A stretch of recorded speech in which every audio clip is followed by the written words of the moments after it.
Fala pessoal, bom ou nem? Começando aqui a live do Firula, primeira live do Firula, hein? Primeira live do Firula aqui, o Firula número 10, e eu tenho a honra de convidar um cara espetacular para falar com a gente, o Bruno Garcês. Seja muito bem-vindo mais uma vez aqui ao canal Tempo Esportes para falar de Libertadores, meu amigo. Obrigado, Lucas. Obrigado pelo convite mais uma vez. A gente conversando, falando de futebol. Foi uma segunda-feira agitada, né? Muito. Além do pós-jogo, né? Que teve dos jogos dos times mineiros do Campeonato Brasileiro, também uma Libertadores Sul-Americana sorteio. Foi 1h da tarde, né? Horário Sim. ruim, mas que a gente vai poder falar muito sobre esse desdobramento aí, que os jogos só serão em agosto, né? Mas a gente já consegue fazer um prognóstico aqui desses confrontos aí da Libertadores e tanto da Sul-Americana também. É isso, vamos falar sobre a Libertadores, sobre Sul-Americana também posteriormente. Nosso foco aqui, claro, é falar como vão jogar os adversários dos brasileiros, né? A gente tem aí alguns confrontos interessantes. Temos um confronto entre brasileiros, né? Que acho que é o confronto mais interessante dessa oitavas de final da Libertadores, Palmeiras e Botafogo. Talvez um dos mais interessantes. Tem outros também. A gente vai falar do Galo contra São Lourenço, Flamengo contra Bolívar, que também acho um confronto interessante. Vou até compartilhar a tela para vocês também, para comentar. Mas primeiro eu quero te perguntar, Bruno, sobre o que mais te chamou atenção nesses confrontos aí da Libertadores. Teve algum que você falou, opa, esse é interessante de assistir? Não vem falar que foi o jogo do Colo-Colo. Não, na verdade, esse é o contrário, né? Esse me trouxe o sentimento, tipo assim, caramba, deram muita sorte aí, tanto o Júnior Barranquilla como o Colo-Colo, porque eu não acho um dos times mais fracos que tinham dos dois potes, né? Tanto do pote 1 quanto os times do pote 2. Eu acho que foi bem desequilibrado nesse sentido. Tem jogos interessantes, né? Você destacou bem aí Botafogo e Palmeiras, os dois chegaram a disputar o Campeonato Brasileiro do ano passado, né? O Botafogo teve aquela arrancada, depois o Palmeiras acabou conquistando. O Palmeiras vem crescendo durante a competição também, deu alguns vacilos, mas você vê força no time, né? Eu vi um jogo, para mim, um dos melhores jogos dessa Libertadores fase de grupos, foi um jogo com o Independente Del Valle, que ele venceu por 3-2 lá no Equador, foi um jogaço, né? E eu acompanhei muito de perto essa Libertadores, eu fazia resumos no meu canal, semanalmente, sempre que tinha uma rodada da Libertadores. Tentei assistir quase todos os jogos, não é tarefa fácil, então assisti os melhores momentos, o compacto do jogo, tentei acompanhar de todos os jogos, até aquele jogo que ninguém dá muita bola, Cobressal e Tajeres, né? Aqueles jogos que parece que ninguém dá muita bola, nem o narrador e o comentarista estão querendo muito fazer esse tipo de jogo. Tentei acompanhar. Da Sul-Americana acompanhei muito pouco, né? Mas consegui acompanhar os principais, principalmente os times brasileiros, né, com quem eles enfrentavam, né? E lógico, sempre fazendo acompanhamento dos times no Campeonato Sul-Americano, nos campeonatos regionais das ligas lá, aqui na América do Sul. Enfim, para mim, eu gostei muito do confronto Botafogo-Palmeiras, eu acho um confronto interessante. O confronto do Tajeres com River, tá? São escolas parecidas de futebol, tanto é que ano passado se discutia muito esse confronto quando teve Demichelis enfrentando o Gandolfi, porque o Gandolfi ele tinha recebido o convite do Demichelis para ser assistente dele, né? Aí o Gandolfi fez uma boa temporada, classificou o Tajeres para Libertadores e saiu, foi para o Independente Del Valle, né? E agora chegou o Riboneto, que é um cara que trabalhava nas categorias de base do Tajeres, e agora vai enfrentar o Demichelis, né? Então, que é um técnico questionado, eu acho que ele pratica um bom futebol no River, mas ainda questionam-se muito ele lá na Argentina. Eu acho que até pega muito no pé, porque é um dos principais clubes do futebol argentino, né? Tem a pressão gigantesca, né? Mas vai ser um confronto interessante. Eu gostei muito desse confronto Tajeres e River. Eu não cravaria que o River vai passar, não mesmo. Eu até falava com outros torcedores. Aberto assim? Eu acho que é 60-55% favoritismo para o River. Não vejo tanta diferença assim, não. Até porque tem jogadores interessantes nesse time do Tajeres, laterais interessantes, tem um bom zagueiro catalã, tem um bom, para mim, um dos meias mais rápidos e mais letais lá do meio para frente do futebol sul-americano, chama Ramon Sosa. Inclusive já está sendo avaliado, ele é um paraguaio que chegou há pouco tempo lá, está jogando demais, já tem 2 temporadas, está jogando muita bola, e acho que não fica, nem sei se ele fica para esses confrontos das oitavas, porque o futebol europeu já levantou os olhos em cima dele, que quer levar, né? Então fica difícil até segurar o Tajeres. Bem que eles têm um presidente muito... O Fassi é um presidente bem petralha do Atlético Paranaense, bem complicado, não é fácil levar jogadores do Tajeres para frente. Amarra muito, né, os caras. Nossa, demais. Mas assim, dos outros confrontos, não sei se você tem da tabela aí todo, porque eu também não decorei. Flamengo e Bolívar é um confronto que os dois já se enfrentaram nesta Libertadores. O Bolívar deu um calor no Flamengo, né? Flamengo e Bolívar aqui embaixo. Eu fiquei muito feliz de ver, isso é verdade mesmo, porque eu sempre critico muito, eu acompanho futebol sul-americano há muito tempo, de ver os times uruguaios, principalmente o Nacional e o Peñarol, e na Sul-Americano o Racing, né?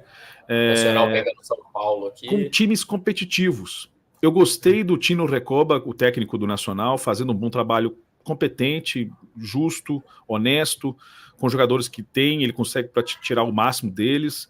Eu gostei muito do Nacional do Uruguai, me surpreendeu muito nesse primeiro semestre, não ganhou o Campeonato Uruguai, o Peñarol foi campeão, mas eu gostei de ver os dois uruguaios com times competitivos, nada vistosos, nada assim maravilhoso de encantar, são favoritos, mas porque tem torcida, tem tradição, e tem um time competitivo. Hoje eu posso dizer que Peñarol e Nacional tem times competitivos até para avançar de fase. Eu não me surpreenderia também se tirasse um São Paulo, que apesar do São Paulo, eu estou gostando de ver um São Paulo competitivo também com o Zubeldia, né?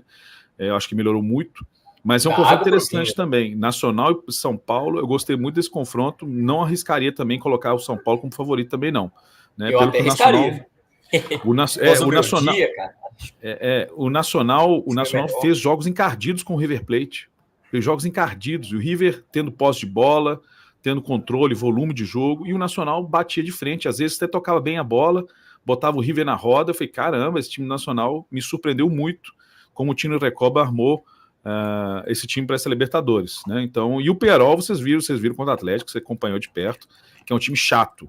Não é um time que vai ter volume de jogo, não, é um time que aposta em bolas paradas, escanteios, faltas, tem os contra-ataques também, chutes de fora da área. Cara, é um time bem Libertadores, bem Peñarol, né? E foi assim que o Peñarol conquistou a última... cara do Diego Aguirre, né?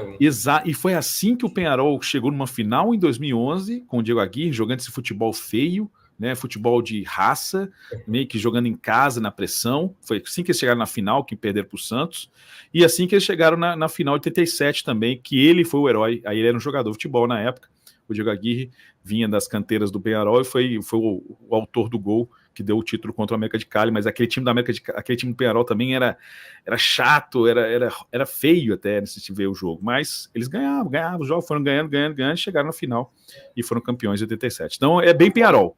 É bem Peñarol esse time do Diego Aguirre, não nada que me surpreenda, mas eu gostei de ver os uruguaios numa boa fase. Enquanto isso, tem a galera chegando aqui, ô Bruno. Convidar o pessoal a deixar o like aqui no ao vivo, você que está assistindo depois no canal O Tempo também, aproveita e deixa o like no vídeo, vem conhecer o Tempo Esportes. A gente vai fazer o Firula aqui ao vivo no Tempo Esportes agora, para depois publicar no Tempo. Então, para você acompanhar ao vivo com a gente, é só se inscrever aí no canal do Tempo Esportes, se inscrever também no canal do Bruno também, Sudaca Brasil, muito vídeo bacana, sou fã do seu trabalho, viu, Brunão? Então, quem quiser também deixar um comentário aqui no chat, estamos esperando vocês, vou até destacar uns comentários aí, tá vendo? Comentário do Tempo Esporte para você deixar o like, participar com a gente, dar sua opinião também. Ô Bruno, eu queria falar aqui sobre os confrontos dos brasileiros. Alguns tiveram até sorte, vamos dizer assim, outros nem tanto. Começando pelo Atlético. Vou colocar aqui na tela da live. Esse primeiro confronto à esquerda, São Lourenço e Atlético. E o Atlético, o Galo, deu um pouquinho de sorte, vamos dizer assim. O time argentino São Lourenço não é um time tranquilinho, é um time que sabe jogar Libertadores, mas não faz um ano muito bom, né? Na Libertadores mesmo, nos 6 jogos, são 2 vitórias, 2 empates, 2 derrotas. No Campeonato Argentino, se eu não me engano, não sei, acho que foram 3 ou 4 jogos e não venceu. Um time que empata muito no ano, mais derrotas que vitórias. Um time mais em má fase, né, Bruno? Falando um pouco do São Lourenço aí, você vê que o favoritismo do Atlético é muito grande, ou não é bem assim, tem que tomar cuidado? Não, hoje é favorito o Galo. Sim, o São Lourenço tem que separar em 2 fases do São Lourenço. O São Lourenço com o Gadiego Insua e o São Lourenço do Romagnoli. Né?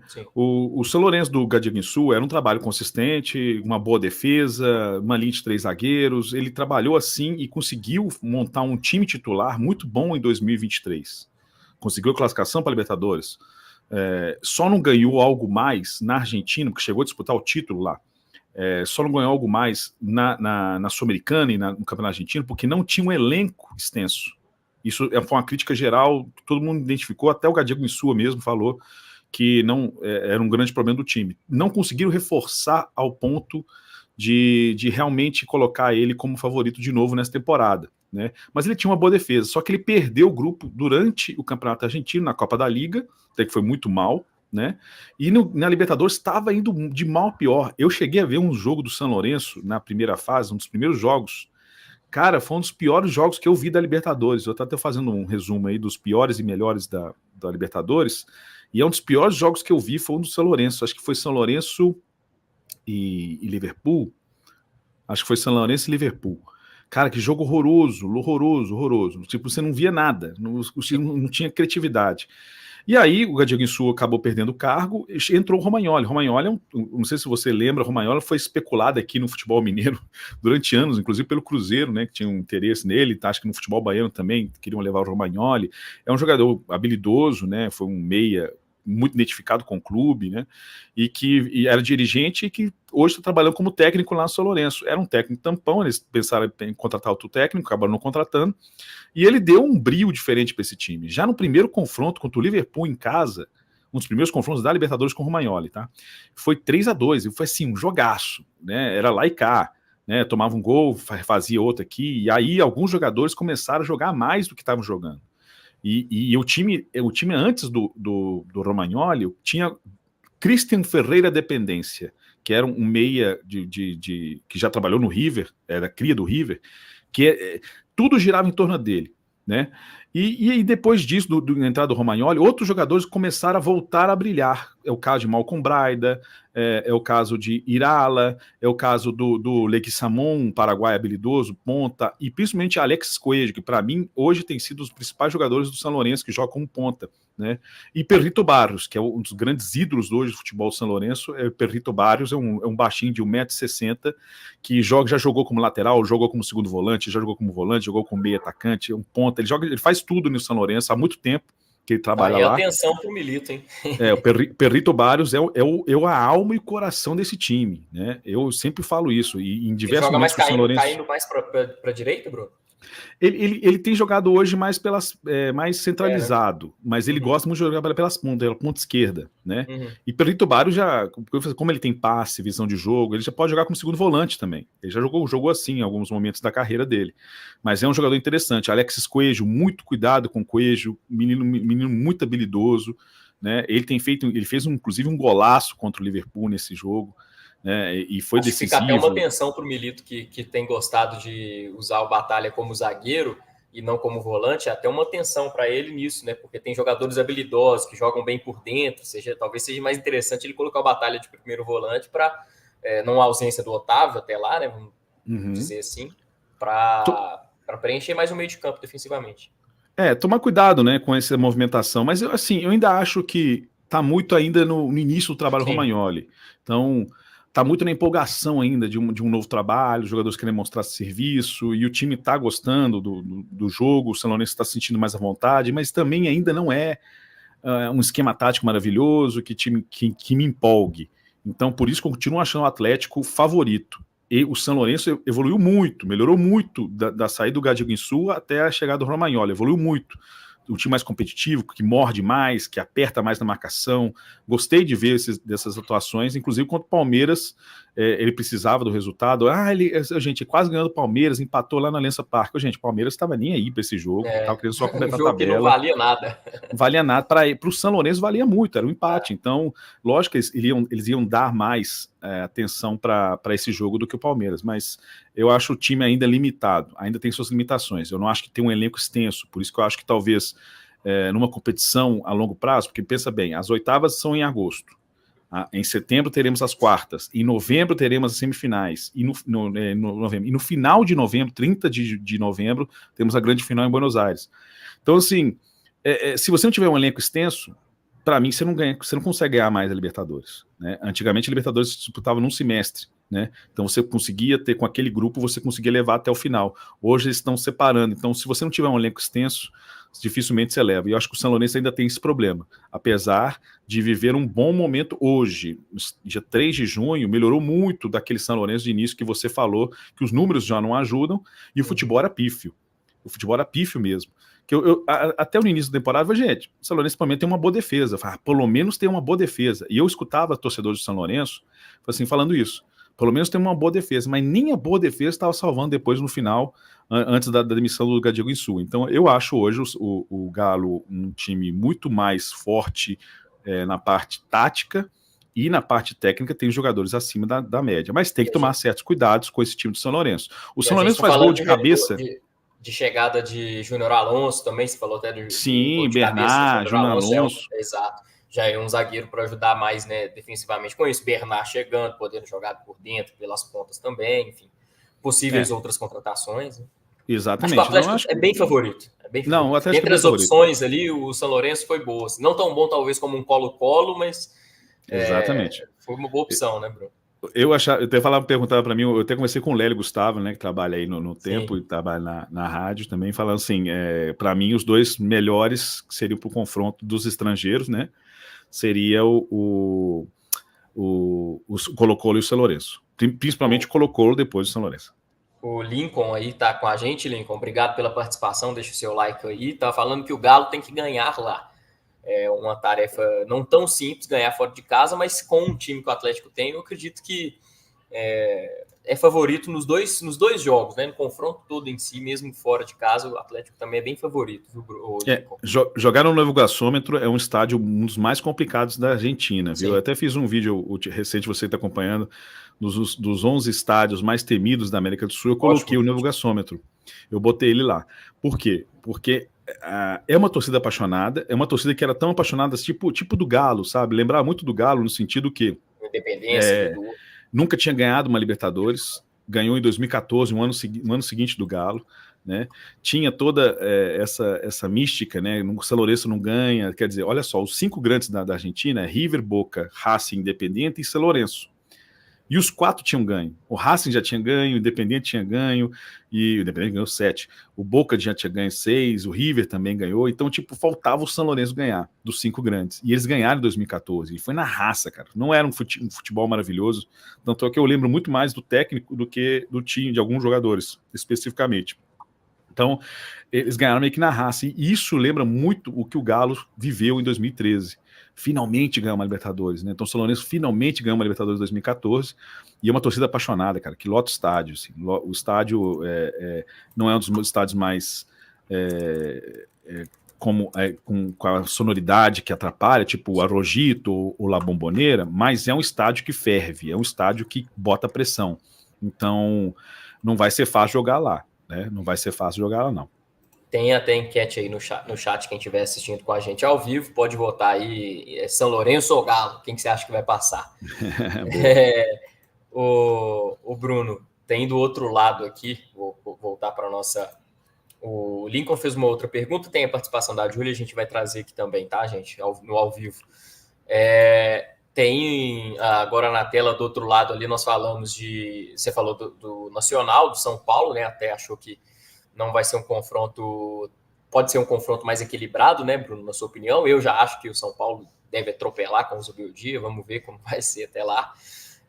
Antes de falar do confronto de Palmeiras-Botafogo, que eu acho que é o principal dessas oitavas de final, quero falar também sobre o Bolívar e o Flamengo. Eu vi quando saiu o chaveamento, os confrontos, eu vi muito torcedor do Flamengo comemorando, e eu vi também nas redes sociais alguns torcedores do Bolívar também comemorando, falando, nós já vencemos o Flamengo, né, esse ano. O Bolívar, de fato, já venceu o Flamengo na Libertadores, como já venceu o Palmeiras também na Libertadores, que o Palmeiras foi campeão, então, né, ganhar não quer dizer nada, até porque o Flamengo usou um time meio misto, não estava muito... Se não me engano, foi até na estreia da Libertadores, se não me engano. Então, assim, um time meio misto, um time que não estava muito querendo muita coisa. E depois, no outro jogo, o Flamengo fez 4-1, se não me engano, no Bolívar, né? Então, o Flamengo, sim, acho que tem até mais motivos para comemorar, mas não é tão... não é tão fácil passar pelo Bolívar, ainda mais com os investimentos que tem recebido, né, Bruno? Vai depender muito desse jogo, desse confronto lá na Bolívia, né? Acho que se o altitude, se o La Paz, é mais de 3.600 metros. Eu acho que esse Bolívar, ele se perdeu. Eu vi quase todos os jogos, cara. Acho que eu vi só um ou outro que eu não vi desse Bolívar aqui na Libertadores.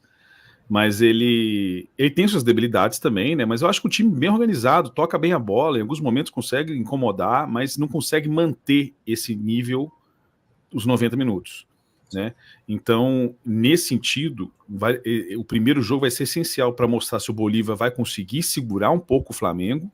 Eles vão vir com essa intenção, né? Com essa intensidade também de tirar um pouco o ritmo de jogo, a velocidade, que o Flamengo quer sentir a vontade, confortável, como fez com o Vasco outro dia, né? De ele implementar o seu ritmo desde o início, né? E acho que até aí foi a grande chave do Flamengo para vencer de goleada. E é assim que o Flamengo venceu o Milionários da Colômbia, né? Implantando esse ritmo. Agora, quando ele se sente desconfortável, que acontecer na altitude, é que acontece isso que o Flamengo mesmo teve um jogo contra o Milionários, que acho que foi o primeiro jogo dele na Libertadores, que eu vi que o Flamengo, em alguns momentos, se sentiu confortável e outros não. E eu falei, esse time vai oscilar. É um bom time, tem muito potencial, mas ainda não está 100%, ainda não está totalmente focado. E aí você vê um jogo contra o Vasco agora, você vê um time mais débil, né? Ele consegue mostrar toda a sua força. Dominar completamente. Então vai ser um jogo, o jogo principal vai ser esse jogo no Maracanã. Como vai ser? Se o Flamengo vai conseguir sentir a vontade os 90 minutos, ou nem que seja um tempo, ele faz o jogo dele. Aí já é 3-0, 2-0, e aí fica difícil o Bolívar correr atrás. Mas não subestime o time do Bolívar. Não mesmo. Se eu fosse torcedor do Flamengo, eu até falaria, não subestime, porque o Flávio Robato sabe o que faz com esse time, conhece muito bem os jogadores, tem jogadores interessantíssimos lá, inclusive para mim um dos melhores atacantes, um dos atacantes mais baratos que tem aí no futebol sul-americano, é um brasileiro, e vale muito a pena apostar nele, que é o Chico da Costa, né? Que é um dos times de jogadores. O Bruno Sávio está jogando muita bola lá no Bolívar também. Então, é um time interessante. Não é à toa que chega em primeiro. E no ano passado, chegou até as quartas de final. As quartas, caiu para o Inter, né? Passou o Atlético Paranaense nas oitavas. Então, tem a questão da altitude. E eles sabem aproveitar a altitude, coisa que eles não estavam fazendo antes. E hoje o The Strongest também que está sabendo aproveitar a altitude. La Paz não é brincadeira, não. Mais de 3.600 metros. O Lincoln concordou com você aqui, do atacante brasileiro do Bolívar, falou que é bom de bola. Temos ainda o nosso... Esqueci de jogar aqui para a tela da live de novo. Ó. Temos ainda o confronto a definir com o Fluminense, né? Fluminense que vai esperar aí o segundo do grupo C, né? Tem alguns confrontos ainda por conta do adiamento de jogos de Inter e Grêmio. Os dois jogam agora na terça-feira. Na terça-feira à noite os dois vão jogar nessa Libertadores. Então, conforme esses confrontos, nós vamos ter os outros dois times aqui de outros dois confrontos para falar. Mas o Fluminense também não está numa fase muito boa da temporada. O Diniz tendo um problema que é muito crônico, né? O problema do Diniz de não conseguir dar sequência nas equipes, né? Ganha uma Libertadores, agora vira o ano e a coisa desanda um pouco. Então vamos aguardar o Fluminense até essa oitava de final, como vai vai voltar a jogar como jogava. Vai voltar a jogar como jogava, mas ainda não tá. Eu já conversei muito longe, né? Fluminense. Não, ainda não tem. Fez péssimos jogos, cara. Teve um jogo que venceu por 1-0, mas não jogando bem. Era um grupo até de boa, acho. Um dos grupos tranquilos. O Cerro Porteño cresceu só agora. Mesmo assim, um time fraco. A Aliança também. O Colo-Colo nem se fala. Foi o pior segundo da história desse novo formato de Libertadores. Então, assim, o Fluminense, mesmo num grupo... mas tem força, né? Essa é a questão. Tem jogadores acima da média. Então, você viu um jogo ruim, o Marcelo vai lá e decidia. Né? Tinha um jogo ruim, aí vinha lá o Kennedy fazer um gol. Então, assim, ainda tem jogadores em alto nível, mas não também, igual o Flamengo, não mostrou ainda todo o potencial. E o Fluminense vamos ver se vai recuperar a identidade, né? O Fluminense é impressionante como perdeu muito a identidade do Diniz, muitas vezes, jogando muito espaçado, já apelou para chutão outras vezes. Então, Vamos ver como é que o Fluminense vai compor aí, principalmente com a chegada do Thiago Silva, vamos aguardar. E aí, agora sim, o Brunão, nós temos o confronto aqui mais aguardado dessas oitavas de final, que é Botafogo e Palmeiras. O Botafogo que ficou em segundo do grupo com 10 pontos, e o Palmeiras que ficou em primeiro com 14 pontos, né? Eu acho que tem alguns elementos interessantes aí.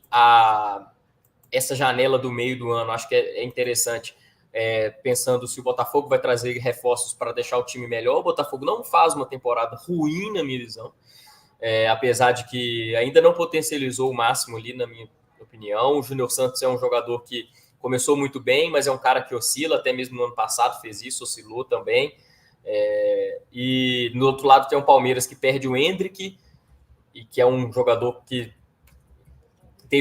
começou a ter um poder de decisão muito grande, e em contrapartida ganha o Felipe Anderson, que estou bem ansioso para ver como que ele vai lidar aqui no Palmeiras, que é um jogador de nível altíssimo e que acho que pode ajudar muito numa Libertadores também, até pela versatilidade dele. Desse confronto aí, você arriscaria favorito, Bruno? Nossa, cara, eu vejo o Palmeiras ainda acima. Eu não consigo ver. O Palmeiras até comete alguns erros, alguns jogos aí meio displicentes, mas está bem acima de Botafogo. Eu vi um jogo do Botafogo, inclusive converso com torcedores do Botafogo também, falando exatamente isso. Eu acho que o Botafogo tem um time competitivo, né? Mas eu não consigo ver, na hora do vamos ver, o time Palmeiras consegue mostrar muito mais marcação. Decisão, né, cara? É impressionante como o Palmeiras cresce. Chega a te irritar um pouco, né? Com a competitividade que o Palmeiras tem. Né? A Júlia até falou aí que não queria que dependesse da virada do Abel, esse confronto. O Botafogo pode surpreender, mas eu ainda vejo algumas limitações, alguns jogos do Botafogo, né? Eu acho que falta um pouquinho mais de profundidade em alguns momentos, né? Aquela conclusão final, né? Às vezes tem ataque, transições muito, muito rápidas, bem feitas. Você vê que o Arthur Jorge deu uma arrumada no time. Eu não acho que o time era tão desarrumado assim. Acho que ele era meio pobre antes da chegada do Arthur Jorge. Faltava inspiração, mas... E teve um pouquinho mais de equilíbrio, né, no posicionamento. Eu consegui ver essa evolução, né? Alguns jogadores jogando muita bola também, né? É o caso do Júnior Santos, né? A gente não pode nem falar que foi o jogador da pré-Libertadores, né? Da fase de grupos, né? Foi o jogador do time, da competição, para mim. E que teve um grupo, a princípio, o Botafogo estava se enrolando, né? Depois conseguiu acertar. Ele começou muito mal e depois começou a acertar e teve jogos importantes, né? Então eu vejo que o Botafogo vem numa ascensão, vem jogando melhor, é mais competitivo, como eu falei do São Lourenço também, né? Que o São Lourenço também tem essa ascensão, mas não chega ao ponto do nível do Botafogo, melhorou muito mais. Só que o Palmeiras é Palmeiras. E o Palmeiras, eu sempre faço assim, quando você duvida do Palmeiras vai lá, e principalmente esse time do Abel, né? Só do Palmeiras, o clube, a entidade. É o Palmeiras do Abel. Palmeiras do Abel. Então, quando você sente que eles podem dar uma afrouxada, pum, eles apertam de novo. Então, aí que tá o negócio. É por isso que eu acho o Palmeiras favorito para vencer o Botafogo. Eu acho que no sentido psicológico também, eu vejo o Palmeiras muito mais pronto para uma decisão em Libertadores que o Botafogo também. No sentido que eu falo de se o Botafogo sai atrás num confronto contra o Palmeiras, por exemplo, não teria a mesma frieza que o Palmeiras tem para buscar um resultado quando sai atrás no confronto, principalmente de Libertadores.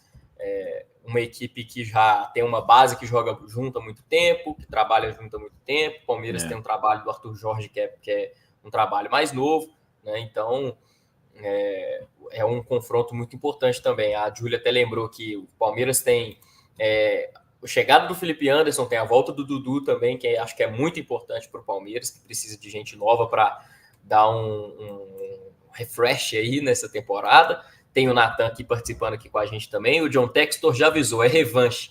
Para mim é o melhor confronto das oitavas. Acho que é outro personagem desse confronto. Dois, né? Porque a Leila também falou mal dele. Então, tipo assim, é a Leila contra o John Textor.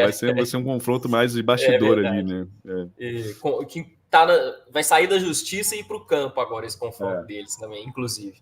Deixa o like aí, viu, pessoal? A audiência está aumentando aí, muito pessoal chegando aqui na live. Estamos falando de Libertadores, dos confrontos da Libertadores. Então aproveitem para deixar o like aqui no vídeo. Se quiser, compartilha com a galera também. Se você estiver vendo pelo canal O Tempo, que é o nosso canal principal, né? O canal Tempo Esportes agora direcionando para esportes, conteúdos exclusivos. Então, se você está vendo pelo canal Tempo, entra no canal O Tempo Esportes, porque a gente está gravando o Firula ao vivo. Esse é o programa número 10 do Firula e a gente está gravando ao vivo. Então, acesse o Tempo Esportes aí para a gente bater esse papo, participar junto também. Brunão, eu quero comentar com você também sobre outro confronto que chama atenção, querendo ou não, que é Colo-Colo e Júnior Barranquilla. Eu confesso que conheço pouco desses dois times, quer dizer, do Colo-Colo não, porque Colo-Colo a gente sabe que é o pior time aí, né, principalmente em questão a números, que é loucura, como ele conseguiu se classificar, mas o Júnior Barranquilla até fez jogos interessantes. Eu vi os jogos contra o Botafogo, principalmente a vitória contra o Botafogo no Engenhão, né, no Newton Santos, na verdade. E desse confronto aí, a gente pode esperar o quê? Talvez você seja um dos únicos que vai sentar para assistir esse confronto com gosto, Bruno Garcês. Eu nem torço pro Colo-Colo, né? Aqui eu torço na Universidade do Chile, né? Minha família torce pela U. Mas, assim, eu acompanhei os jogos do Colo-Colo, você vê a movimentação que foi Vidal ter chegado ao Cacique, ao Colo-Colo, né? Mas é muito fraco o time ainda, né, cara? Você tem um volume de jogo maior, é um time que cria jogadas, mas tem dificuldade em concluir. Sim. Ele foi enorme, perdeu muitos gols contra o Fluminense, inclusive lá no Monumental, lá no Chile. E foi assim com os outros confrontos, né? Contra o Cerro Porteño, foi assim com a Aliança, né? Criando muitas jogadas, mas tem dificuldade para concluir, faltava profundidade mesmo para ter um resultado melhor. Mas é fraco, tem um desequilíbrio na defesa. Eu não consigo ver o Colo-Colo nem... pode até passar de fase, porque tem jogadores diferentes, tem jogadores acima da média, que é o caso do Vidal. Eu acho o Carlos Palacios, que não tem uma passagem muito boa no Vasco, bom jogador. Né, o Bolados eu acho um bom, interessante jogador. Tem uma zaga raçuda, Saldívia, um menino que está crescendo muito lá no futebol chileno, um bom goleiro, Brian Cortez, mas eu acho que equipe vai ser, eu acho que colocou um time desequilibrado. Agora, o Júnior Barranquilla é um time que eu nem botava muita fé, eu achava que ia passar nesse grupo Liga de Quito e Botafogo, mas tem jogadores acima da média, montou um elenco muito forte, né? Acho que trouxe o Jimmy Chará de volta, né? O Jimmy Chará que não teve passagem assim tão brilhante aqui no Galo, né? Voltou para o futebol colombiano, voltou para o Júnior Barranquilla, onde ele destacou, né? Onde ele foi grande destaque. Tem o nosso querido o Carlos Baca ainda jogando, o Enamorado. Tem o Deiber Caicedo, que para mim é uma das grandes figuras desse time do futebol colombiano, inclusive, um bom ponta, muito forte fisicamente, boa chegada ao ataque. Cantillo, que voltou do Corinthians, né, repatriou alguns jogadores, tem um grande goleiro, Santiago Meli, o uruguaio, para mim um dos melhores dessa Libertadores. Isso traz competitividade para o time, né? Gabriel Fuentes, que é o lateral esquerdo, para mim foi o melhor do futebol colombiano ano passado. Sabe jogar Libertadores bem também. Então, assim, tem bons jogadores, mas eu acho o elenco, a tática do Arturo Reyes não me convence, né? Tanto é que oscilou na Libertadores, né? Ganhava a maioria dos seus jogos muito por causa disso, da qualidade que tem o elenco. E tem um elenco até extenso para ganhar um campeonato colombiano, para ir longe numa Libertadores, mas não tem a tática para ir longe, né? Para enfrentar, quando se enfrentar um Palmeiras da vida, vai perder, né? Então eu vejo ainda com debilidades nos dois times, e por isso, para mim, o confronto mais fácil de todos. Eu acho que, lógico, tem bons jogadores, mas eu acho que quem passar ali no outro confronto, né? Peraí, aqui quem pega os dois? É o Fluminense, não é? É Fluminense. Não, quem pega os dois é River o Tajeres, ou o River. Isso. Eu acho que eles têm caminho andado aí para a semifinal. Acho que tanto o Tajeres quanto o River são mais times que o Júnior Barranquilla e o Colo-Colo. Então eu vejo uma possibilidade grande do River e o Tajeres chegarem já na semifinal. Ô, Brunão, para a gente encerrar falando de Sula, vou colocar aqui o confronto, dar uma aproximada. Ainda muitos confrontos a gente ainda não tem a certeza, na verdade, todos os confrontos a gente não tem a certeza, né? E depende de muitas questões, né? Muitos jogos para acontecer e tem muitas opções. Eu acho que a gente ficar aqui falando a opção de cada time aqui que pode enfrentar a gente ficaria horas, porque todos os times têm 8, sei lá, times para enfrentar. Mas eu acho que é interessante falar do chaveamento, né? Quando você olha de um lado aqui, acho que o Cruzeiro talvez tenha se beneficiado um pouco nesse chaveamento, né? Porque do outro lado tem Corinthians, Racing, Fortaleza. Assim, não dá para falar muito exatamente, porque igual a gente está falando, se o Inter, se você ter uma ideia, se o Inter vencer o Tomayapo e vencer o Delfim, ainda depende muito do quanto ele for ganhar deles. Se ele ganhar de 3-0 e 3-0, ele já passa a Católica, então ele já deixa a Católica lá embaixo, aí o Boca poderia entrar na... Tá muito confuso ainda para a gente fazer um prognóstico. Acho que dia 9 de junho poderíamos fazer, porque os jogos serão no dia 8, tanto os jogos da Libertadores, que vão definir também essas chaves da Sul-Americana, né? Porque o terceiro da Libertadores vai enfrentar os segundos desses grupos da Sul-Americana. Aí poderemos ter uma ideia de quem o Cruzeiro irá enfrentar, né? O que a gente pode alimentar ali já com um possível confronto, vencendo o seu adversário que vai sair desses playoffs, o Cruzeiro, é que poderia pegar um Ameliano, Sportivo Ameliano, que é uma grande surpresa, né, dessa Sul-Americana, sem dúvida nenhuma, é a grande surpresa. Estou falando que eu previ, não. Eu estou falando que eu já falava para o olho, cuidado com o Ameliano, porque ele tinha tirado o Olímpia na fase pré-sul-americana, né? E com muita convicção. Não tirou, foi num lance bizarro, não. Ganhou com autoridade em cima do Olímpia e acabou eliminando o time, o Rei de Copas, né? Que é o grandes futebol paraguaio, futebol sul-americano, tricampeão da Libertadores, né? E com um time com um contra-ataque bom, um time bem organizado, muito o trabalho do Pedro Saravia, que é um bom técnico. Saravia, ele trabalhou no Nacional do Paraguai ano passado, está fazendo um trabalho consistente no Ameliano, me surpreendeu tirar o Atlético Paranaense da primeira posição, né? E com jogadores interessantes ali do meio para frente, né? Então, Piru Contreras, fugiu o nome agora do outro, um ponta, muito Samúdio, Alejandro Samúdio, um cara muito habilidoso, que joga pela ponta, né? E então tem time, Hugo Valdez, um centroavante interessante também, e o bom goleiro que eles têm também. Agora, sim, é um time que tem que tomar cuidado, né? O Ameliano, né? Mas não é superior ao Cruzeiro, não é. Né? Mas tem que tomar cuidado, porque é um time que sabe jogar no contra-ataque, sabe se defender, sabe fechar as linhas, os espaços, para puxar os contra-ataques, usar os erros do Cruzeiro na montagem do jogo ofensivo. Então, eu só tentaria tomar cuidado com isso. E lógico, aí depois, quando for sair os possíveis adversários do Cruzeiro, a gente desmonta mais esses times aí, porque... Tem até muito time que também pode... vai estar reforçado.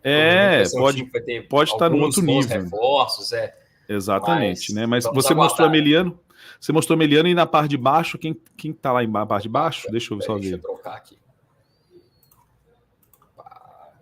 Aí tem o Medellín, né, do Alfredo Arias, né, que fez no último jogo, foi lá e goleou o Always Ready, era ele e o Always Ready iam chegar em primeiro.